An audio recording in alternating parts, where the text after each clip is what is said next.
So it's interesting that when I joined the University of Edinburgh in June 2013, it was the 1st of June, and I think on the 2nd of June there was an ISTE retreat, and that was my first official exposure to my colleagues at the university. So now it's my third anniversary to be here. It's very nice to be back with this community. So what I would like to do today is to talk about the issue of value. Valuation is becoming a quite trendy topic, both in science and technology studies, but also in other branches of sociology, and of course in accounting and economics. I'll start with an anecdote, so nothing very, very scientific. I actually prepared the slide that you will see now. For my undergraduate students, when I was in Oxford during the financial crisis, they invited to talk to one of their clubs to talk about the financial crisis, and I prepared this. So I did this in an afternoon in 2008, so nothing serious, okay? But it gives a bit of an idea of how accounting has conceived and represented value from the emergence of double entry bookkeeping until the contemporary times. So I divided that into 4 phases. So pre-industrial, industrial, financial, and after financial, in a sense. So what creates value? What does accounting represent? How does value behave? And what notion of value do we accountants believe in? And so the first phase, what creates value is assets. You have trees, you have land, and you pick up, fruits from the tree, and you have your grain, and you grow olive trees, and you do olive oil, and that's it really. So the assets generate value. Also, interestingly, for those who do not know accounting, I do a lot of accounting history, and so for instance, the financial year in late medieval or early modern times was linked to the agrarian year. So in Sicily, for instance, where I'm from, it would start in September and ending in August. If you move north, it would change period, because, for instance, in Umbria, it would start in September and finish in October because of the weather or the temperature. What does accounting represent? Oops, it's actually this one.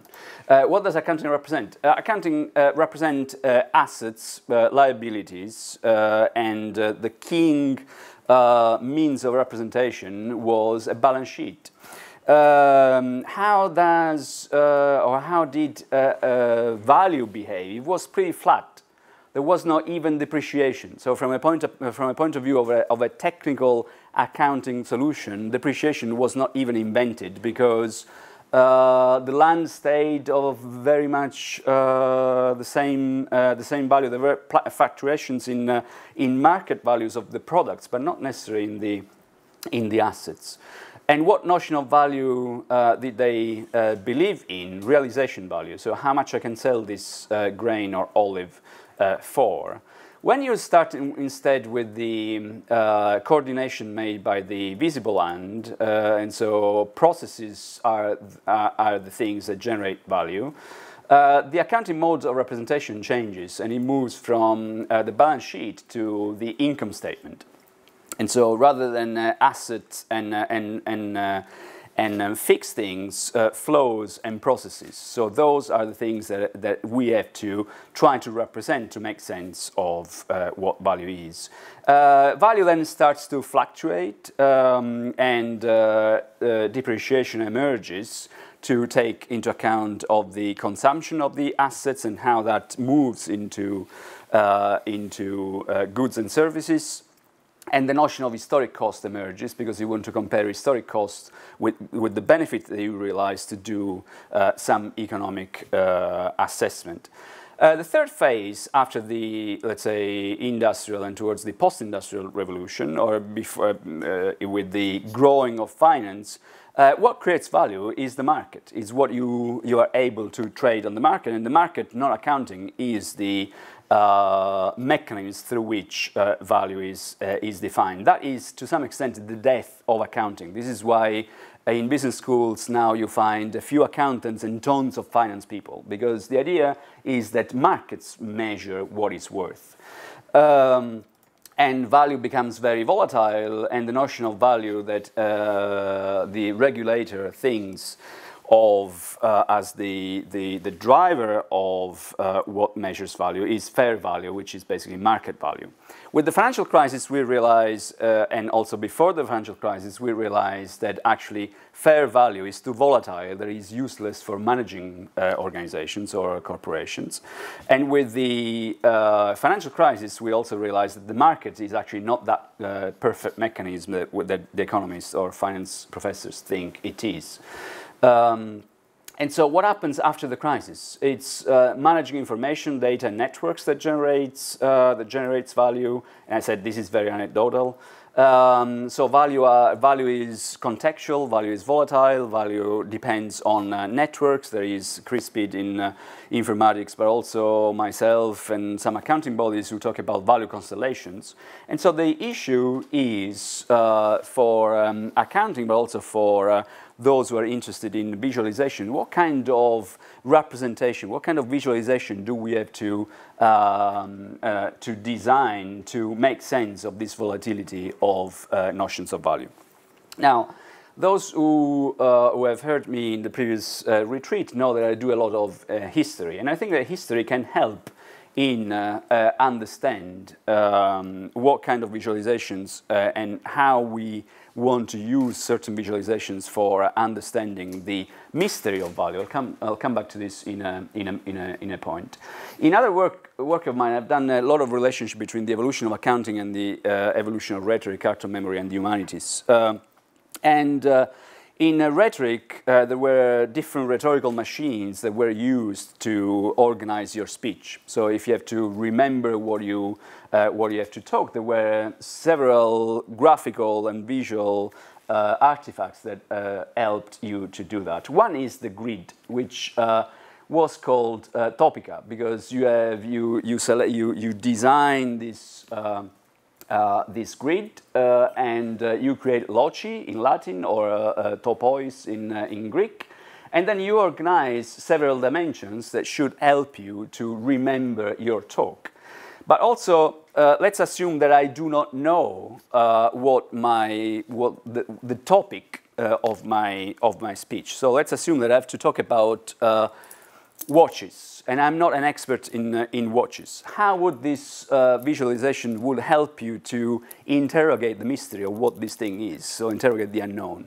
So this Topica, or this grid, works in three ways. It's a method of organizing, it's a series of empty cells, but it's also a series of full cells. So how would an orator prepare and construct knowledge about the watch? What he or she would do is to define these dimensions, very likely not in this way. This is to organize the pace of the speech, but very likely in grammatical terms.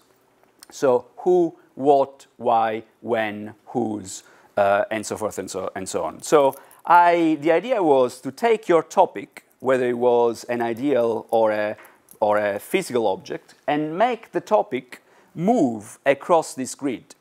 So that you would start to say, what is this made of? Why was it made? Who owns it? When it was made? For what purpose? And so forth. And so you start building your speech. The interesting thing is that this grid worked very well if you never let the object fill the grid. Because the moment in which you do that in rhetoric, this becomes a common place, a locus commune. So if I talk about accounting and I have to understand the mystery of accounting, I would mentally make accounting go through this grid and always interrogate what accounting has the tendency to become what is not. This is what Anthony Hopwood would say. So accounting is a multifaceted practice. If I try to define it, I would reduce its complexity. This grid would help me to avoid that reduction if I never let accounting drop into one of these cells that then become full and become commonplaces. And therefore, it would be now normal to think of accounting as something that measure profit. So what we see here is that the representation, the visualization actually, is used not to interrogate what is represented. Actually, it doesn't work very well if you let the topic fill one of the forms. But it works better if you use it to interrogate what cannot be represented in that form. Nowadays, instead, we use this rhetorical machine in a completely different way. Excel spreadsheet, you put numbers in it, and you believe that these numbers are actually representative of something. I have a case, I teach a course on major program management for the UK Cabinet, but I also teach it here. And while at the UK Cabinet there are people who are very experienced and they have years of experience, here I teach it to master students who don't have a lot of experience. And I have a case on Airbus A380. If you know the Airbus A380 is a wonderful engineering machine, but from a financial point of view, it's a complete disaster. There are only 2 companies in the world that make money with the A380. There is no second-hand market for the A380, and those other companies that bought A380s and do not have long hours flight lose money every time that aircraft takes off. But they cannot sell the aircraft. So the case comes with a wonderful Excel spreadsheet.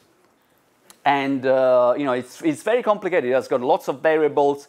It looks pretty scientific. You give it to the students, and despite the fact that I tell the students at the beginning, look, the A380 is a huge failure, at the end of that presentation, they say, we would go for the A380. Why? Because the Excel spreadsheet forces them to concentrate on what is on the cell rather than do what it was invented for, which is to use the cell to force you to think about what is not on the cell. So this is the difference that I make in some work between positivism and negativism. So this very same visual representation, so the Topica or the Excel spreadsheet, could be used to, in a positivist way, numbers are representative of something, or numbers instead are not representative of anything, but can be used to speculate about the unknown. Now, those who also were at that presentation 3 years ago would possibly have seen this slide already, but I've done some progresses on this slide. This is Jesuit accounting, this slide is, this account is the cash account 1665, but they started in 1548, 1550, doing an extensive record of their businesses. And if you look at a cash account, you know, cash comes in and cash goes out. But the Jesuits, who used rhetoric and organized the entire order as a huge rhetorical machine, didn't use representations as an Excel spreadsheet. They used numbers to interrogate what could not be represented on the account. Because they would say that if you look at a cash transaction and you believe that what is represented there is only cash, you would reduce the complexity of the order. And that links also to their theology, will link to their pedagogy, will link to their missions, the way in which they would have trips into the unknown. So in Jewish, for instance, the God cannot be uttered because otherwise you would reduce the complexity of God. The same thing here. They cannot reduce a transaction to cash because that transaction could be much more complex than cash. It could be related to politics, it could be related to religion, it could be related to many other things, even things that they did not think of when they set up the accounting system. So to avoid that kind of reductions, what they did, and I think that some of you may have seen this slide already, they had a cash box with 2 keys. One kept by the accountant, the procurator, who was a spokesperson for financial matters. One kept by the rector, who was the spokesperson for what it was not finance. So every time that a record, from recorder to remember, so every time that you have to write a transaction, you have to record, you have to book your entry into your cash account, even before doing that, these 2 people had to meet and interrogate the rationale of that transaction. So they used numbers as a pretext to interrogate what could not be represented by numbers. Which I think is a quite interesting way of dealing with the unknown. And this is why this is so successful when I teach major program management. Because in major program management, when you do with A380, going to Mars, high-speed 2, Crossrail, F-35, you name it. I've got this, I'm very lucky of teaching this course. I've got these people who run these programs in my class. They say, you know, Paolo, the complexities are so high that we do not know what we do not know in major programs. So the unknowns are so high that we cannot really look at representations or visualizations or accounts or numbers as representation of anything, because if we believe that they represent something, we are already off track. So we need to use these numbers in a different way to interrogate the unknown. And here you go, the Jesuits are actually quite good for doing that. And they use very precise principles. All of these words are interesting. I mean, division, vision comes from video, that means to see. So a division is, from that, to be about seeing things. So when you have a division, it means that you are talking about seeing things, And when do you see things well? When you split them into opposites. So this is why accounting is all made of assets and liabilities. This is why we think in black and white.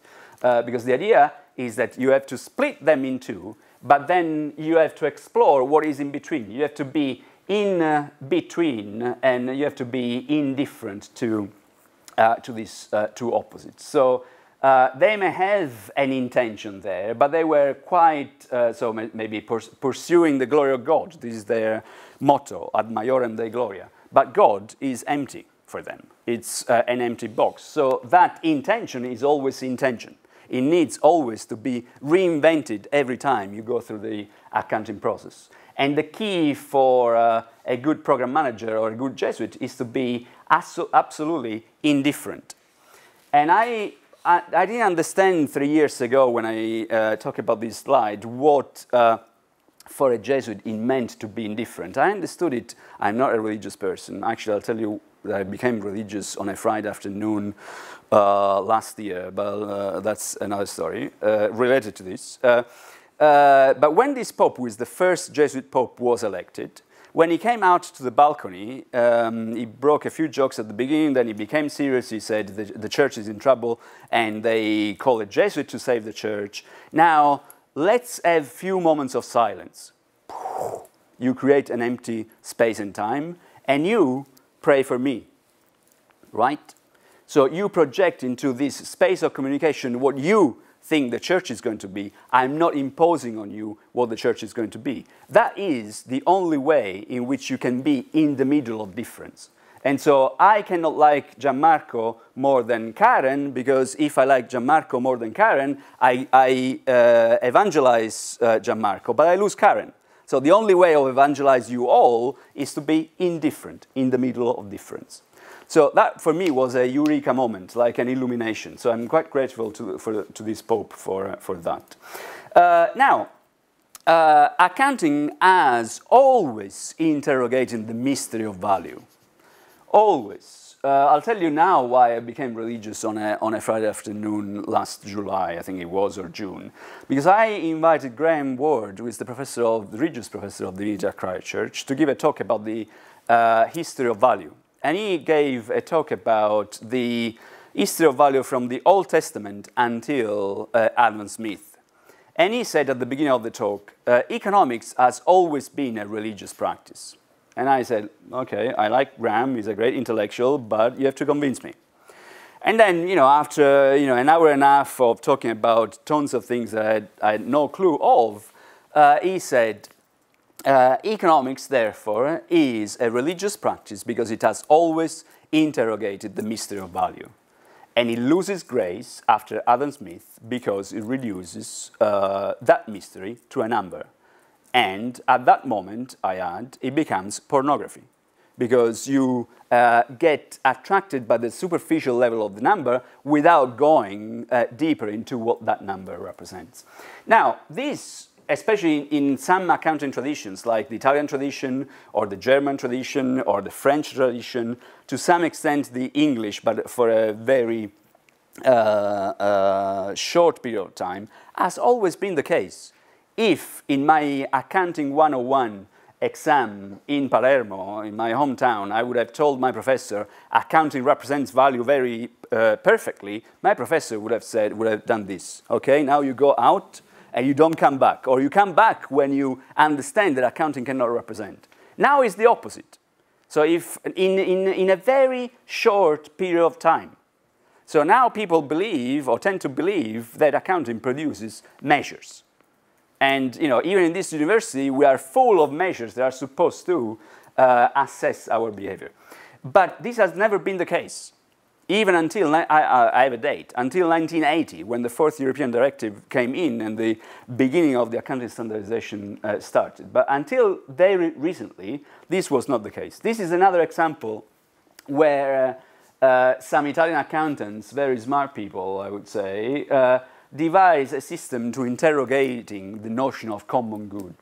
So this is IRI, Istituto per la Ricostruzione Industriale, that some people in the room will know, at least two. Neil? No? Yeah? Ask Luciana if not. So IRI was the largest Italian state-owned corporation. It was funded for different purposes during the fascist regime, but after the Second World War, it became the arm of the Marshall Plan in Italy. So the United States wins the war, comes into Italy and brings lots of money and tells to the Italians, now you troglodytes, not only we give you money, but we also give you good accounting techniques to understand how to manage your business. And the Italians said, okay, let's see. And what the Americans said, you have to organize your income statement with sales, cost of sales, gross margin, operating expenses. So the way in which now we would organize normally an income statement, operating expenses, profit before tax, tax, and profit. And the Italians said, that's quite interesting. And they said, this is a quite strong political statement, because it signals that the most important institution in a society and in an economy is a corporation where shareholders gets the profit. This is not how we think here in Italy. Also, you have to think that these people were very powerful academics, members of the Christian Democratic Party, and close to the Vatican. So they were not naive people, okay? So they resisted, and in 10 years of battles and letters and correspondence with the American consultants, make sure that the American consultants, the Stanford Research Institute, which apparently was an institute that, a university institute that did some black work or dirty work for the US government, was changed. Another consulting firm came in, and more reasonable engineering was sent from the United States in one of the letters, it was said. So we can talk to this guy, he understands us. And so what kind of statements they generated? They generated an income statement that was based on value added. So you've got sales, you've got the cost of sales, you generate, the organization generates value, and then this value is distributed amongst peers.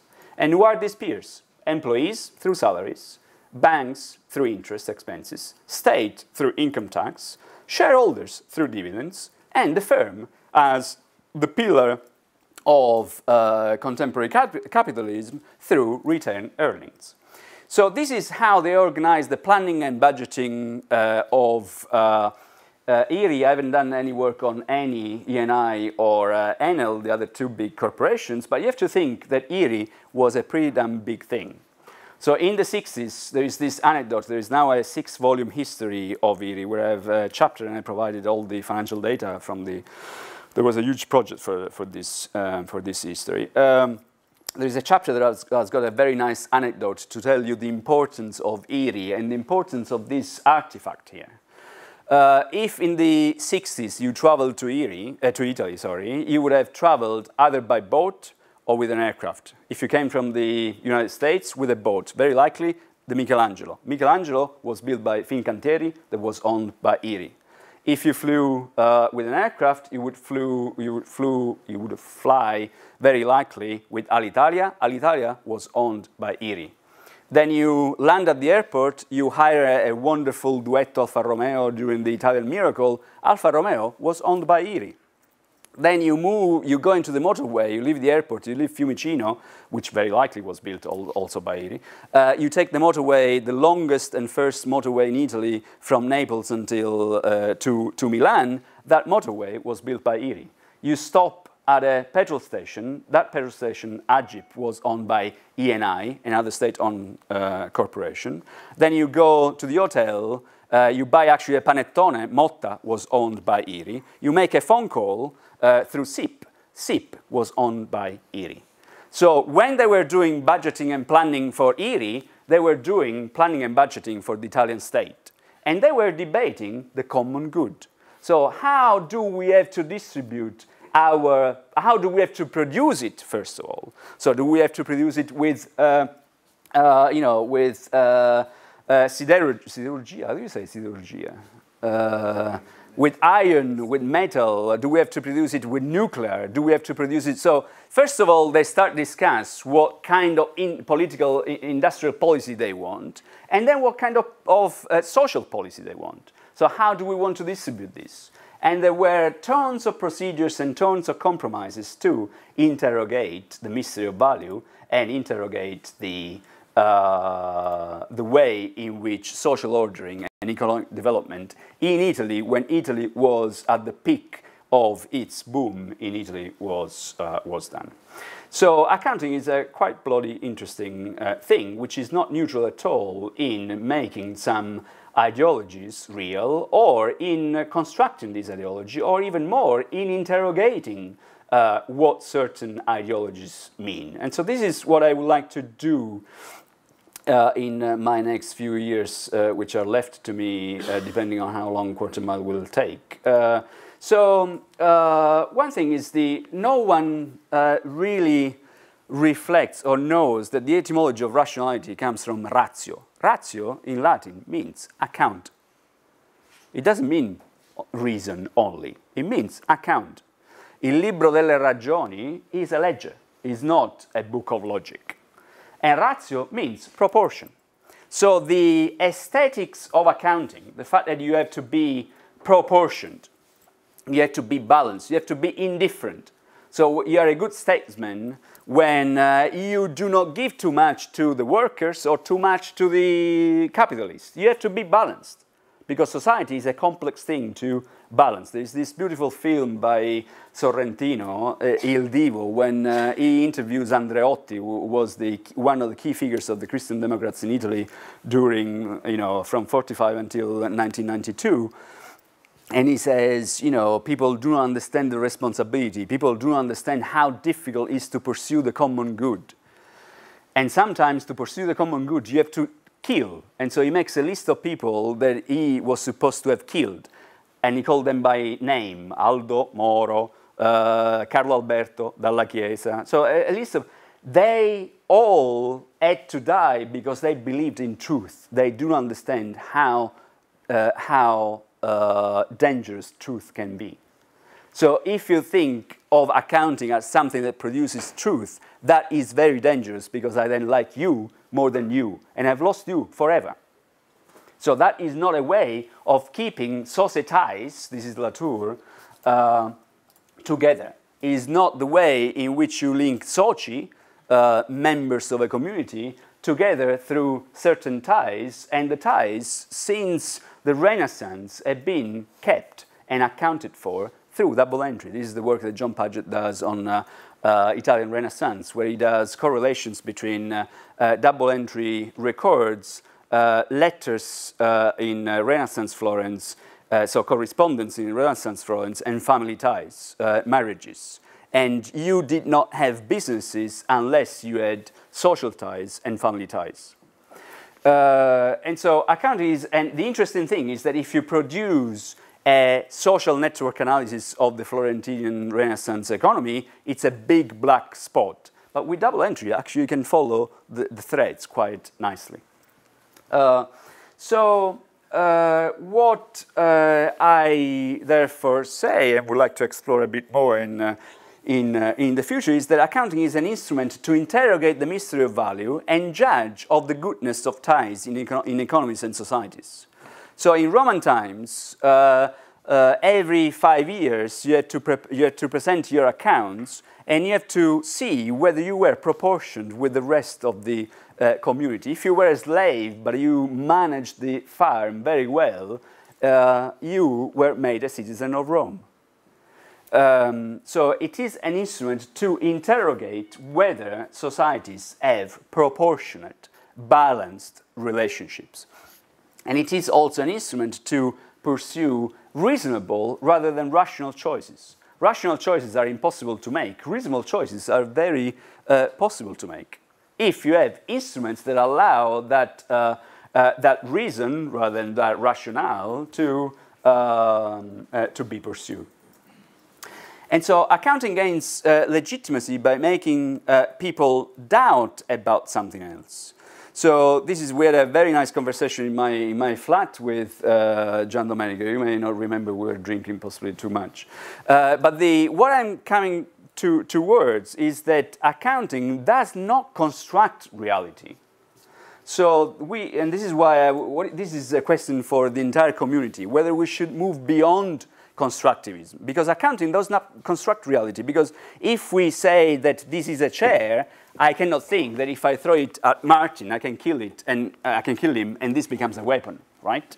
So, is instead the power of these visualizations or modern science the fact that they displace doubt onto something else, and so they are instruments of interrogation rather than instruments of construction?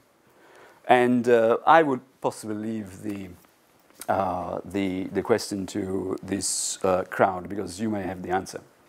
Okay? I don't know how I did about time. I have no clue. Thank you. Okay. Okay. Thanks a lot.